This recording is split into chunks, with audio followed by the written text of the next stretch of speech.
Good evening friends. मैं Rakesh Sharma your mind opener से आज आपके सामने एक मुद्दे को लेकर दोबारा आ रहा हूं। दिन में भी मैंने बात की थी और मुद्दा वही है कि लोक अदालतों का इस बार जो ऑर्गेनाइज किया है डीएलएसए ने, वो बजाय कोर्ट परिसर के, बजाय कोर्ट प्रीमाइसेस के, वो डिफरेंट डिफरेंट पार्क्स में, स्कूलों में और डीसीपी ऑफिस में या कहीं और गली मोहल्लों में किया है। ये बात वकीलों को किसी भी लेवल पर, किसी भी कीमत पर बर्दाश्त नहीं है, स्वीकार नहीं है। और इन्हीं मुद्दों पर हम बात करने के लिए आज हम अपने जाने माने क्रिमिनल लॉयर और हर क्षेत्र में आगे बढ़कर बोलने वाले वकीलों के वेलफेयर को हमेशा मुद्दे को आगे रखने वाले और उनके लिए जुझारूपन दिखाने वाले हमारे अपने छोटे भाई दीपक शर्मा जी हमारे साथ हैं। उनको किसी परिचय का ज्यादा वो मोहताज नहीं है, लेकिन मैं चाहूंगा कि आज उन्हीं से सुने कि उनका इन लोक अदालतों की शिफ्टिंग के बारे में, जो ये प्लेस बदला गया इसके बारे में क्या कहना है और क्या सॉल्यूशन वो बताएंगे। उन्हीं की जबानी सुनते हैं। दीपक शर्मा जी नमस्कार। नमस्कार जी। मैं चाहूंगा कि बिना किसी भी मैं समय को लिए आपसे सिर्फ ये पूछना चाहता हूं कि ये जो लोक अदालतें शिफ्ट हुई हैं, इसमें आप क्या कहना चाहते हैं?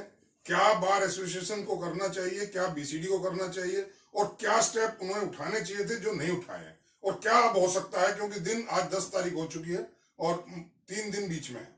दीपक जी देखिए, 3 दिन ऐसा नहीं है कि बहुत कम दिन है जिसके अंदर हम कुछ कर नहीं सकते हैं। सबसे पहली बात तो मेरे को एक सरकार से पूछनी है कि 2020 कैसे गुजरा है, ये हम सबको पता है, जिसके अंदर हम आर्थिक संकट से गुजरे हैं। सरकार ने भी समय समय पर यह बोला है कि आर्थिक संकट चल रहा है, लॉकडाउन है, व्यापार सारा बंद हुआ हुआ है, रेवेन्यू जनरेट नहीं हो रही है, टैक्सेस नहीं आ रहे हैं और जो अदर सोर्सेज थे वो बिल्कुल ठप हो गए हैं। और अगर सरकार का रेवेन्यू नहीं आ रहा है और आर्थिक संकट से सरकार गुजर रही थी, तो क्या जरूरत थी लोक अदालत को आप गली मोहल्लों में लेके जा रहे हैं, स्कूलों में लेके जा रहे हैं, टेंटों में लेके जा रहे हैं, उस पर इतनी रेवेन्यू खर्च करने की क्या जरूरत थी, जब हमारे पास एक स्टेब्लिश सिस्टम पड़ा हुआ है कोर्ट प्रेमिसेस के अंदर। जब से कोर्ट की स्टेब्लिशमेंट हुई है तब से जितने भी चलान हैं, जितने भी इस तरह के मैटर्स होते हैं वो कोर्ट के अंदर चलते हैं। हमारे पास यहाँ पर सारा अरेंजमेंट्स हैं, हमारे पास रूम्स हैं, इंफ्रास्ट्रक्चर है और हमें कोई नई चीज स्टेब्लिश करने की जरूरत नहीं है। ये इसके पीछे मेरे को नहीं समझ में आ रही कि सरकार की क्या मंशा है, कि जो सरकार पब्लिक का जो फंड है, उसको जो रेवेन्यू है और इस संकट के समय पे इतने बेकार तरीके से खर्च करना चाह रही है या बहाना चाह रही है। सेकंड, इसके अंदर बार एसोसिएशन या बार काउंसिल का जहां पे सवाल आता है तो थोड़ा मेरे उसके अंदर नाराजगी है मेरी इनसे लेके कि भाई आप लोग इतने लंबे समय से मौन क्यों चल रहे हैं, इतने लंबे समय से आप चुप क्यों हैं, जब आपको पता था कि ये लोक अदालतों को यहाँ से स्कूलों में, टेंटों में, पार्कों में शिफ्ट किया जा रहा है। जो हमारी बार एसोसिएशन है और बार काउंसिल है, इनको इमीडिएटली आवाज उठानी चाहिए थी और मना करना चाहिए था और अपना एक रोष प्रकट करना चाहिए था कि नहीं, ये चीज हम नहीं सहेंगे। एक प्रेमिसेस है हमारे पास जिसे हम न्याय का मंदिर बोलते हैं, कोर्ट्स हैं हमारे पास, वहीं पर ही ये काम होना चाहिए। यानी कि अब ये है कि वकील अपना बस्ता उठाएं और स्कूलों के बाहर खड़े हो जाएं। क्या मैसेज आप देना चाहते हैं वकीलों को? या वहां पे पब्लिक आते जाते क्या देखेगी कि भाई क्या है वकीलों का, कि वो सड़कों पर खड़े हुए हैं? नहीं, आपको क्या लगता है, क्या लॉजिक क्या हो रहा होगा इसके पीछे, ये सब इतना बड़ा ये सब नाटकबाजी करने का? कोई लॉजिक नहीं है, ये सिर्फ वकीलों को परेशान करने की है और अपनी तानाशाही दिखानी है कि देखो जी, हम जहां चाहेंगे वहां कोर्ट चला देंगे। ये एक हमारे नेताओं को समझना चाहिए कि ये एक अल्टीमेटम है हमें। ऐसा तो नहीं है, ऐसा तो नहीं दीपक जी, मैं बिल्कुल बेबाक आपसे दो टोक पूछना चाहता हूँ कि ये दिल्ली सरकार की एक चाल हो पब्लिक को ये दिखाने की कि हम आपके दरवाजे के पास न्याय लेकर आए हैं, आपको न्यायालय नहीं जाना पड़ेगा, इससे एक वोट बैंक की राजनीति तो नहीं नजर आती? वोट बैंक की राजनीति नहीं है, ये तो मोहल्ला क्लिनिक वाला काम कर रहे हैं कि मोहल्ले के अंदर कोटे खोल दे। तो सबसे बेस्ट तो यही है कि हर थाने के अंदर और बीट जो बॉक्सेस है वहां पर ये बिठा दें और ये काम वहां पे करना शुरू कर दें। नहीं, मेरा स्पेसिफिक क्वेश्चन ये है, मैं ये क्या ये वोट बैंक की राजनीति का हिस्सा नहीं है? आप ये वोट बैंक से भी आगे की राजनीति है, आप उसको समझ नहीं रहे हैं। ये है एक हमारी जो रेवेन्यू है, जो इनकम टैक्स हम भरते हैं, ये उस पर हमला है, ये उसकी चोरी है, उसकी सीना चोरी है। जब हमारे पास एस्टेब्लिशमेंट है, हमारे पास प्रेमिसेस है, हमारे पास इंफ्रास्ट्रक्चर है, तो क्या जरूरत है कि हम जाके हम स्कूलों में या पार्कों में या टेंटों पे या उनके अरेंजमेंट के ऊपर पैसे खर्च करें? क्यों जो पब्लिक की रेवेन्यू है उसको मिसयूज किया जा रहा है? ये वोट का नहीं है। इसके पीछे अगर कोई इंक्वायरी होगी, कोई इन्वेस्टिगेशन अगर की जाती है तो कोई बड़ी बात नहीं, आपको एक स्कैम भी नजर आ जाए इसके अंदर। नेताओं ने जब से ये सिलसिला चला, लगभग 15-20 दिन से इस बात को चल रहा है, एक लगभग महीना ही मैं कहूंगा हो गया, और जब धीरे धीरे विरोध होना शुरू हुआ, लोगों ने व्हाट्सएप ग्रुप्स पे मैसेजेस किए, इंस्टाग्राम पे किए, ट्विटर किए, फेसबुक पे लोगों ने अपना विरोध प्रकट किया, तब मुझे देखने में आया कि आज कुछ नेता लोग भी जागे, कुछ बार एसोसिएशंस ने अपना विरोध प्रकट किया। क्या लगता है अब तक ये नेता लोग क्यों नहीं बोले? देखिए, सबसे बड़ी प्रॉब्लम तो ये हो गई है कि पहले नेता आवाज देते थे और मेंबर उठ जाते थे उनके कहने के ऊपर। अब मैं पिछले कुछ टाइम से एक चीज महसूस कर रहा हूँ और देखता भी आ रहा हूँ कि अब मेंबर्स आवाज देते हैं और नेता बाद में उठते हैं। ये गिरावट आई है या ये मतलब ये नेतागिरी में कहीं कोई बहुत बड़ा डिफेक्ट आया? गिरावट क्या क्या कहें, एक स्वार्थ की राजनीति शुरू हो गई हुई है। जब मैंने इस प्रोफेशन को ज्वाइन करा था, वो बड़ा गोल्डन टाइम मैं मानता हूँ, और मैं अपने सुनहरी दिनों में उन दिनों को याद करता हूँ जब मैं इस प्रोफेशन के अंदर आया हुआ था। बहुत सुनहरा वक्त था वो वकीलों के लिए।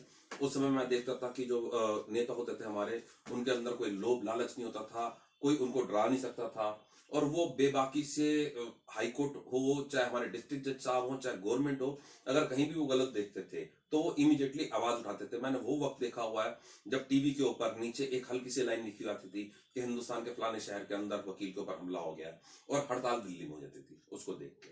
और आज सबसे ज्यादा दुख वाली बात यह है कि हम अपने मुद्दों पर ही नहीं आवाज उठा पाते।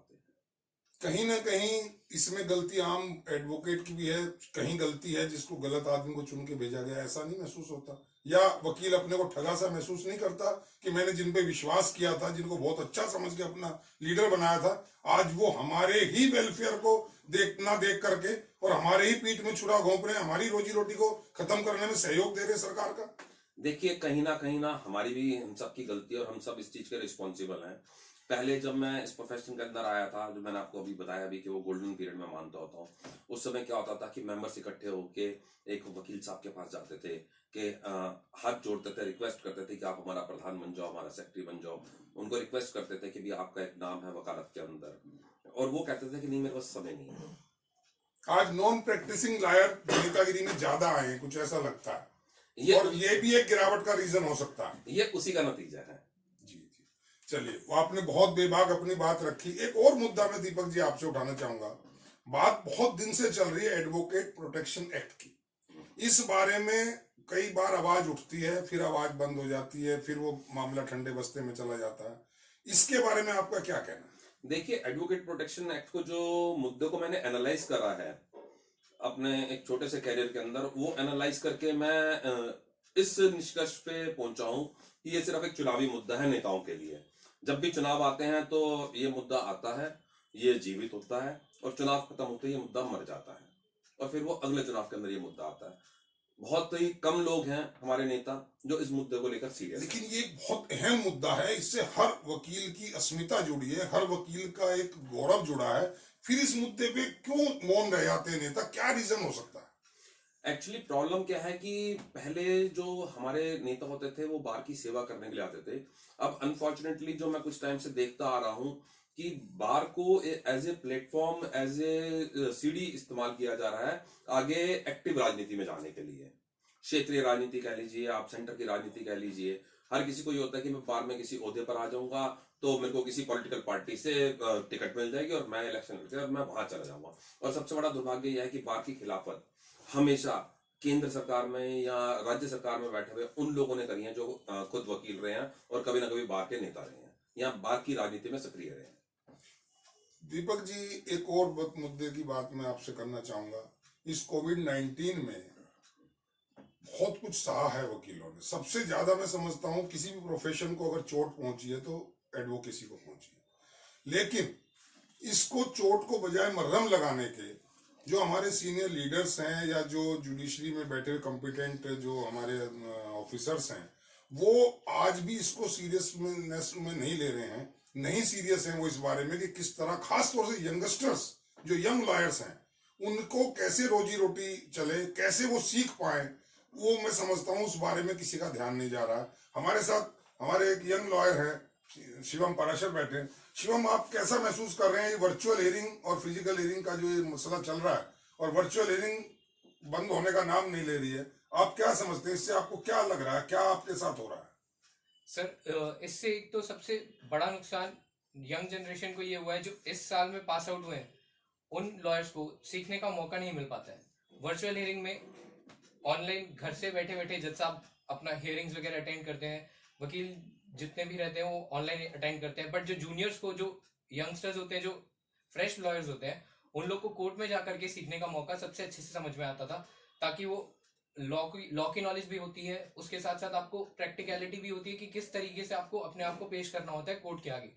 मेन एथिक्स नहीं समझ में आ पाते हैं लोगों को, किस तरीके से करना है, किस हिसाब से जाना है आगे, और इससे उनका जो सीखने का जो चांस है चांस है वो बहुत सेचुरेट हो गया है, बहुत दीपक जी लिमिटेड कुछ रहेगा। इसके बारे में आप बताएं। देखिए, कोविड-19 के बाद जो वकीलों की हालत हुई है, उसके अंदर सबसे बड़ी दुर्भाग्य वाली बात ये है कि आज जुडिशरी की बात करें तो जुडिशरी का हमसे कोई मतलब ही नहीं है, क्योंकि वो वक्त एक और होता था कि जिस समय ये कहा जाता था कि bench and bar are the two side of one coin.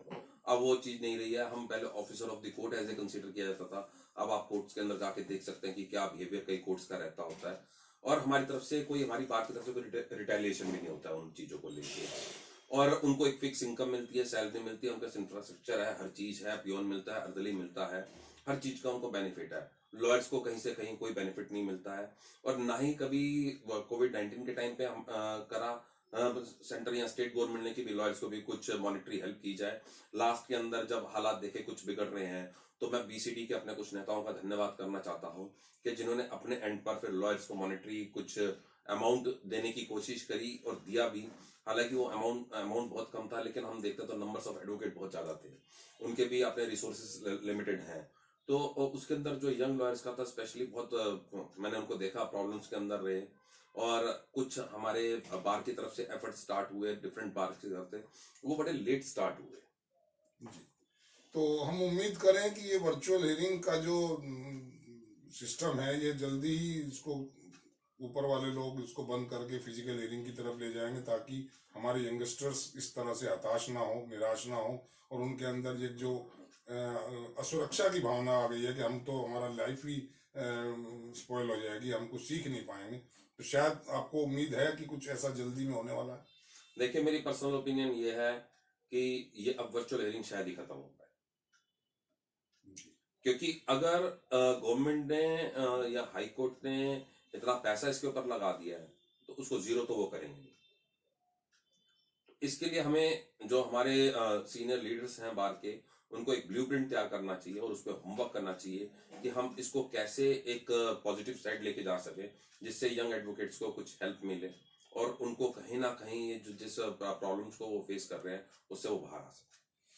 तो सुना आपने, ये थे दीपक शर्मा जी, शिवम पराशर जी, अपनी समस्याओं को बताया, सॉल्यूशंस के बारे में बताया, और मैं समझता हूं कि इस आवाज को जो भी लोग सुन रहे हैं, जो कॉम्पिटेंट ऑफिसर्स हैं, जो कॉम्पिटेंट अथॉरिटी है, जो हमारे लीडरान हैं, वो भी इस आवाज को अगर सुन रहे हैं तो इस पे थोड़ा ध्यान दें, वकीलों की समस्याओं की तरफ मुखातिब हों, और जल्दी से जल्दी कोशिश करें कि जो वकीलों का जो ये पतन की तरफ जो चल रहा है, जो कैरियर को जो स्पॉइल करने की कोशिश की जा रही है डिफरेंट पॉलिटिकल पार्टीज से, इसके बारे में थोड़ा सोचें, गंभीरता से लें और इमीडिएट स्टेप उठाएं। इन्हीं सब शब्दों के साथ, इसी अपील के साथ आप सबका धन्यवाद। जय हिंद, जय भारत।